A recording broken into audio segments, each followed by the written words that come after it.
ayusin mo ang isang bagay, makakayanan mo. Uy, si Kapag Ivan gusto yan, di mo, ba? ipaglaban mo.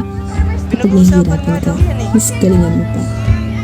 Sasabi nila, basta umaabante ka kahit may bagay, mas malapit ka sa pangarap mo. Ano ba kayo? Okay lang ako. Kailangan ko lang mag-review. Pero, pangarap mo ba talaga yan? O baka, pangarap lang na ipinasa sa'yo? Alam mo ba't hindi madaliban? Mas lalo mo sigurado yung sitwasyon natin.